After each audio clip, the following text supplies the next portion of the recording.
ଶୋଇବା ବେଳେ ଆପଣ କେଉଁ ଦିଗକୁ ଗୋଡ଼ କରି ଶୋଉଛନ୍ତି? ଚାଲନ୍ତୁ ଜାଣିବା ସେହି ଦିଗକୁ ଗୋଡ଼ କରି ଶୋଇବାର କ'ଣ ପ୍ରଭାବ ଆପଣଙ୍କ ଜୀବନ ଉପରେ ପଡ଼ିଥାଏ। ନମସ୍କାର ଦର୍ଶକ ବନ୍ଧୁ, ଆପଣଙ୍କୁ ଆମ ଚ୍ୟାନେଲରେ ଗୋଟିଏ ନୂଆ ଏପିସୋଡ଼କୁ ସ୍ୱାଗତ। ଆଜି ଆମେ ଏହି ଭିଡ଼ିଓ ମାଧ୍ୟମରେ ଜାଣିବା କେଉଁ ଦିଗକୁ ଗୋଡ଼ କରି ଶୋଇବା ଦ୍ୱାରା ତା'ର କ'ଣ ପ୍ରଭାବ ଆମକୁ ଭୋଗିବାକୁ ପଡ଼ିଥାଏ। ଭିଡ଼ିଓଟିକୁ ଆରମ୍ଭ କରିବା ପୂର୍ବରୁ ଆପଣ ଜଲ୍ଦି ଭିଡ଼ିଓଟିକୁ ଲାଇକ୍ କରିଦିଅନ୍ତୁ ଏବଂ ଏହିପରି ଇଣ୍ଟରେଷ୍ଟିଂ ଇନଫର୍ମେସନ୍ ଭିଡ଼ିଓ ଆଗକୁ ଦେଖିବା ପାଇଁ ହେଲେ ଆମ ଚ୍ୟାନେଲକୁ ଏବେ ହିଁ ସବସ୍କ୍ରାଇବ୍ କରି ଆମ ଚ୍ୟାନେଲ ସହିତ ଯୋଡ଼ି ହୋଇ ରୁହନ୍ତୁ। ଶାସ୍ତ୍ରରେ ପ୍ରତ୍ୟେକ କାର୍ଯ୍ୟ କରିବାର ସଠିକ୍ ଉପାୟ ରହିଅଛି। ସମୁଦ୍ର ଶାସ୍ତ୍ର ହିନ୍ଦୁ ଧର୍ମର 16ଟି ଶାସ୍ତ୍ର ମଧ୍ୟରୁ ଏକ ପ୍ରମୁଖ ଶାସ୍ତ୍ର, ଯେଉଁଥିରେ ମନୁଷ୍ୟର ନିଜର କାର୍ଯ୍ୟକଳାପ, ମନୁଷ୍ୟର ଶରୀର ତା ବିଷୟରେ ଅନେକ କିଛି କହିବା ସହିତ ବର୍ତ୍ତମାନ ଏବଂ ଭବିଷ୍ୟତ ବିଷୟରେ ଅନେକ କଥା କହିଥାଏ। ଏହାର ବର୍ଣ୍ଣନା ରହିଅଛି, ଯାହାର ଅଧ୍ୟୟନ ଏବଂ ଜୀବନରେ ତାର ପ୍ରୟୋଗ କରିବା ଦ୍ୱାରା ସ୍ୱାସ୍ଥ୍ୟ, ସୁଖ, ସମୃଦ୍ଧି, ଧନମାନ ପ୍ରାପ୍ତି କରାଯାଇପାରେ। ସେହିପରି ଶୋଇବା ମନୁଷ୍ୟର ଦୈନିକ କର୍ମ, ଯାହାକି ତାର ଭାଗ୍ୟ ଉପରେ ଅନେକ ପ୍ରଭାବ ପକାଇଥାଏ। ତେଣୁ ଶୋଇବା ସମୟରେ ସଠିକ୍ ଦିଗ ବିଷୟରେ ଜାଣିବା ଏହା ନିହାତି ଆବଶ୍ୟକ। କେଉଁ ଦିଗକୁ ଗୋଡ଼ କରି ଶୋଇବା ଏବଂ କେଉଁ ଦିଗକୁ ଗୋଡ଼ ନ କରି ଶୋଇବା ଏହା ଆପଣଙ୍କ ପାଇଁ ଜାଣିବା ନିହାତି ଆବଶ୍ୟକ ହୋଇଥାଏ।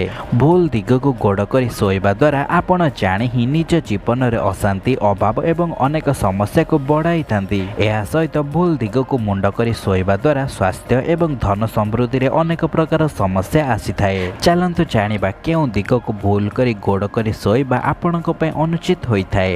ଏହା ପୂର୍ବରୁ ଆପଣ ପ୍ରଥମେ ଜାଣି ନିଅନ୍ତୁ, ଘରର ମୁଖ୍ୟ ଦ୍ୱାର ଆଡ଼କୁ କେବେ ବି ଗୋଡ଼ କରି ଶୋଇବା ଆପଣଙ୍କ ପାଇଁ ଅନୁଚିତ ହୋଇଥାଏ। ଏହା ପୁରାପୁରି ଅଶୁଭ ହୋଇଥାଏ। ସମୁଦ୍ର ଶାସ୍ତ୍ର ଅନୁସାରେ ଘରର ମୁଖ୍ୟ ଦ୍ୱାର ଆଡ଼କୁ ଗୋଡ଼ କରି ଶୋଇବାର ଅର୍ଥ ଘରୁ ବାହାରିବା ହୋଇଥାଏ। ମୁଖ୍ୟ ଦ୍ୱାର ଆଡ଼କୁ ଗୋଡ଼ କରି ଶୋଇବା ଦ୍ୱାରା ଆପଣଙ୍କୁ ନିଜ ଘରୁ ଭବିଷ୍ୟତରେ ବାହାରିବାକୁ ପଡ଼ିପାରେ କିମ୍ବା ବାହାରେ ରହିବାକୁ ପଡ଼ିପାରେ। ଏହା ସହିତ କେବଳ ସେହି ବ୍ୟକ୍ତିଙ୍କୁ ଏପରି ଶୁଆଯାଇଥାଏ ଘରର ମୁଖ୍ୟ ଦ୍ୱାର ଆଡ଼କୁ ଗୋଡ଼ କରି ଯେଉଁ ବ୍ୟକ୍ତିଙ୍କର ମୃତ୍ୟୁ ହୋଇଯାଇଥାଏ।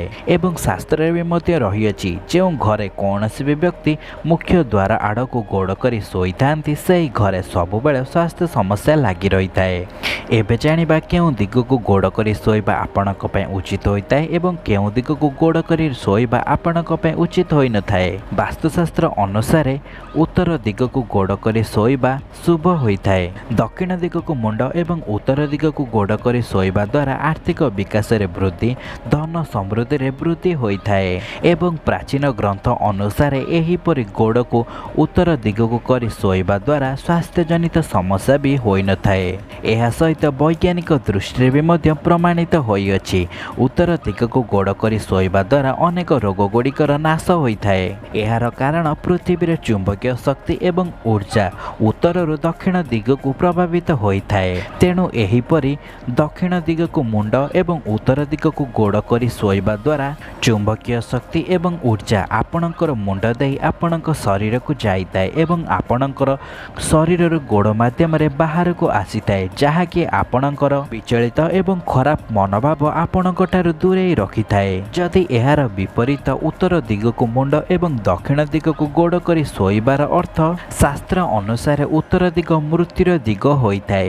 ଏହି ଦିଗକୁ ମୁଣ୍ଡ କରି ଶୋଇବା ଦ୍ୱାରା ମୃତ୍ୟୁ ଯଥାଶୀଘ୍ର ହୋଇଥାଏ ଏବଂ ପୃଥିବୀର ଚୁମ୍ବକୀୟ ଶକ୍ତି ଆପଣଙ୍କର ଗୋଡ଼ ଦେଇ ମୁଣ୍ଡ ମାଧ୍ୟମରେ ବାହାରିଥାଏ, ଯାହାକି ଆପଣଙ୍କର ଶରୀରର ଅସୁସ୍ଥତା, ମନର ଖରାପ ଚିନ୍ତାଧାରା ଆପଣଙ୍କୁ ଅସଫଳତା, ଅନେକ ସମସ୍ୟାରେ ପକାଇଥାଏ। ଏହା ସହିତ ଦକ୍ଷିଣ ଦିଗକୁ ଗୋଡ଼ କରି ଶୋଇବା ଦ୍ୱାରା ଏହା ଆପଣଙ୍କର ଦରିଦ୍ରତା, ଅଭାବ ଏବଂ କରଜକୁ ବଢ଼ାଇଥାଏ। ଏହାପରେ ପୂର୍ବ ଦିଗକୁ ଗୋଡ଼ କରି ଶୋଇବା ଅଶୁଭ ହୋଇଥାଏ, କାରଣ ପୂର୍ବ ଦିଗରେ ସୂର୍ଯ୍ୟ ଉଦୟ ହୁଅନ୍ତି। ପୂର୍ବ ଦିଗକୁ ଗୋଡ଼ କରି ଶୋଇବାର ଅର୍ଥ ଭଗବାନ ସୂର୍ଯ୍ୟଦେବଙ୍କୁ ଅପମାନ କରିବା ସହିତ ସମାନ ହୋଇଥାଏ। ସୂର୍ଯ୍ୟଦେବ ଆପଣଙ୍କ ଜନ୍ମ କୁଣ୍ଡଳୀର ଜୀବନର ଶାନ୍ତର କରାଗ୍ରହ ହୋଇଥାନ୍ତି। ସୂର୍ଯ୍ୟଦେବଙ୍କର ଅଶାନ୍ତି ବା ଆପଣଙ୍କ ଜୀବନରେ ଥିବା ପ୍ରତ୍ୟେକ ଶାନ୍ତିକୁ ଦୂର କରି ଜୀବନରେ ଅଶାନ୍ତି ଭରିଦିଏ। ଏହି କାରଣରୁ ପୂର୍ବ ଦିଗକୁ ଗୋଡ଼ କରି ଶୋଇବା ଆପଣଙ୍କ ପାଇଁ ବାର୍ଜିତ ଅଟେ। ଏବେ ପଶ୍ଚିମ ଦିଗକୁ ଗୋଡ଼ କରି ଶୋଇବାର ଅର୍ଥ କ'ଣ, ଚାଲନ୍ତୁ ଜାଣିବା। ଶାସ୍ତ୍ର ଅନୁସାରେ ଏପରି ମାନ୍ୟତା ରହିଅଛି, ଶରୀରର 7ଟି ତତ୍ତ୍ୱ ପଶ୍ଚିମ ଦିଗକୁ ଗୋଡ଼ କରି ଶୋଇବା ଦ୍ୱାରା ପ୍ରାପ୍ତି ହୋଇଥାଏ, ଯାହା ଆପଣଙ୍କୁ ସମାଜଠାରୁ ଅଲଗା, ବିଦ୍ୱାନ ଏବଂ ଦିବ୍ୟମାନ କରାଇଥାଏ। ଏହି ଛୋଟ ଇନଫର୍ମେସନ୍ ଆପଣଙ୍କୁ କିପରି ଲାଗିଲା ତଳେ କମେଣ୍ଟ କିମ୍ବା ଲାଇକ୍ କରି ନିଶ୍ଚିନ୍ତ ଜଣାନ୍ତୁ।